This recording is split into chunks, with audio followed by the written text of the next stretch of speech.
Doctor, मला काही लक्षणं नसतील तर मला ब्लड प्रेशरची गोळी घेणं गरजेचं आहे का? कालच एक 34 वर्षांचा मुलगा ओपीडी मध्ये आला होता. दिसायला चुणचुळीत पण थोडासा उदास वाटत होता. थोडीशी चौकशी केल्यानंतर कळलं की त्याच्या ऑफिसमध्ये अॅन्युअल हेल्थ चेकअप झाला आणि त्या अॅन्युअल हेल्थ चेकअपमध्ये त्याच्या ब्लड रिपोर्ट्समध्ये गडबडी होतीच, पण तिथल्या डॉक्टरांनी त्याला सांगितलं होतं की तुम्हाला ब्लड प्रेशर जास्त दिसतोय. मी म्हणालो, त्यांनी काय रीडिंग सांगितली होती? तर म्हणाले डॉक्टर, तिथेही त्यांनी मला 150-160 वरचा आणि खालचा 90च्या वरती सांगितलं होतं. मी म्हणालो तुमचा आताही बीपी 160 आणि 100 आहे. तो म्हणाला की जर डॉक्टर मला काही लक्षणं नसतील तर मला ब्लड प्रेशरची गोळी घेणं गरजेचं आहे का? आणि हा प्रश्न कदाचित तुम्हालाही पडला असेल.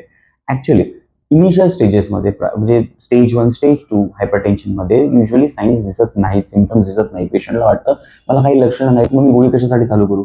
बट देन ह्या स्टेजमध्ये जर तुम्ही तुमचा बीपी ट्रीट केला नाही, त्याला कंट्रोल केला नाही, तर अनट्रीटेड हायपरटेन्शनमुळे, लॉंग स्टँडिंग हायपरटेन्शनमुळे पुढे जाऊन एंड ऑर्गन डॅमेज होऊन तुम्हाला लक्षणं दिसतात आणि ती लक्षणं सिव्हिअर असतात आणि त्यांना कंट्रोल करणं किंवा त्या ऑर्गनचा डॅमेज रिव्हर्स करणं हे थोडंसं डिफिकल्ट व्हायला लागतं. 40-50च्या नंतर युजली आपल्याला ही लक्षणं किंवा हे डायबिटीज वगैरे सगळ्या या गोष्टी आपण त्या वयानंतर ऐकायला लागत असतो.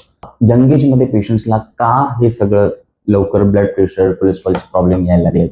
ब्लड प्रेशरच्या कारणांमधलं पहिलं कारण प्रायमरी हायपरटेन्शन, त्याला इसेन्शियल हायपरटेन्शन असं म्हणतात.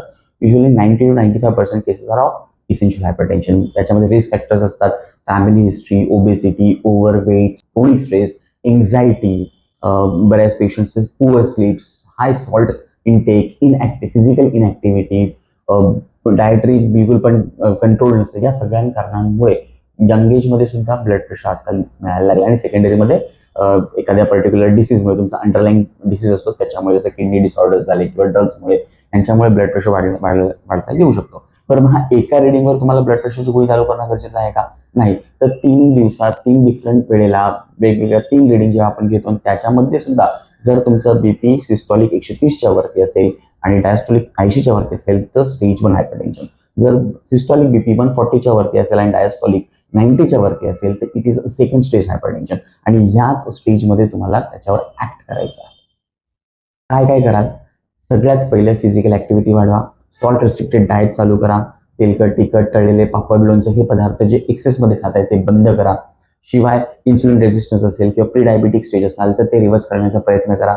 आणि काय करा? आणि मला फॉलो करा. Thank you very much.